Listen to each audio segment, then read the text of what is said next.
చికెన్లో మనము ఎన్ని రకాలైన ఎన్ని వెరైటీస్ చేసుకోవచ్చో మనం ప్రతిసారి మన మనవంట ద్వారా డిఫరెంట్ వెరైటీస్ మీకు అందిస్తున్న విషయం తెలిసిందే. ఈసారి చికెన్ విత్ మెంతికూర. చికెన్ డైరెక్ట్ గా వండితే ఏదో హీట్ ఉంటది అని అంటారు, కానీ చికెన్ కు ఒక ఆకుకూర తోడైతే ఎంత బాగుంటుందో, అది హెల్త్ కూడా ఎంత మంచిదో మనందరికీ తెలిసిన విషయమే. అయితే చికెన్ మెంతికూరతో చేస్తే ఇంకా అద్భుతంగా ఉంటుంది. చాలా ఈజీగా చేసుకునే అవకాశం మన మనవంట మీకు కల్పిస్తుంది.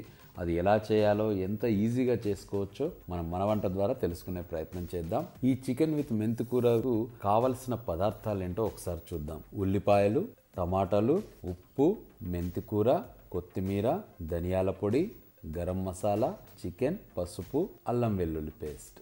ముందుగా స్టవ్ వెలిగించి బాణలు పెట్టి కొద్దిగా ఆయిల్ వేసుకొని కాగాక కట్ చేసుకున్న ఉల్లిపాయ ముక్కలు, తరిగి పెట్టుకున్న మెంతికూర వేసుకొని 5 నిమిషాల పాటు మూత పెట్టి ఉడికించాలి.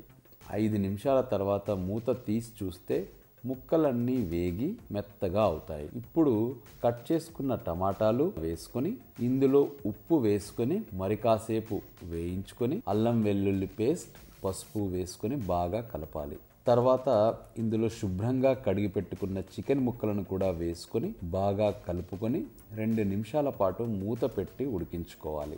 ఆ మూత ఈ గిన్నె మీద పెట్టిన తర్వాత దాని మీద నీళ్లు పోసుకుంటే అవి వేడవుతాయి. ఎందుకంటే ఎప్పుడు కానీ చికెన్లో చల్ల నీళ్లు పోసుకుంటే త్వరగా ఉడకదు, కానీ ఆ గిన్నె మీద పోసిన నీళ్ళే మనము అందులో ఆ వేడైన తర్వాత పోసుకోవడం వల్ల మనకు చికెన్ ఈజీగా ఉడికిపోతుంది, లోపల ముక్క కూడా చాలా ఈజీగా ఉడుకుతుంది. ఆ వేడైన నీళ్లను 2 నిమిషాల తర్వాత మూత తీసి ఆ వేడి నీళ్లను చికెన్లో వేసి బాగా కలుపుకొని ఉడికించుకోవాలి. ఇప్పుడు ఇందులో సరిపడా కారం, ఉప్పు వేసుకొని కలుపుకొని కాసేపు అయ్యాక గరం మసాలా వేసుకొని మరో 2 నిమిషాల పాటు సిమ్ములో ఉంచుకొని ఉడికించుకొని చివరకు కొత్తిమీర కూడా వేసుకొని కలుపుకొని స్టవ్ ఆఫ్ చేస్తే ఎంతో టేస్టీగా ఉండే మెంతికూర విత్ చికెన్ రెడీ అయిపోయినట్లే. సో ఫ్రెండ్స్, చాలా ఈజీగా ఉంది కదా. మనం చెప్పిన పదార్థాలన్నీ కూడా మార్కెట్లో దొరికిపోతాయి కాబట్టి ఖచ్చితంగా మిస్ కాకుండా ఒకసారి ట్రై చేసి చూడండి.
ఈ రెసిపీ మీకు కూడా ట్రై చేయాలనిపిస్తే లైక్ చేసి కింద కామెంట్ చేయండి. ఎప్పటికప్పుడు కొత్త వంటలను నేర్చుకోవడానికి మనవంట యూట్యూబ్ ఛానల్ను సబ్స్క్రైబ్ చేసుకోండి.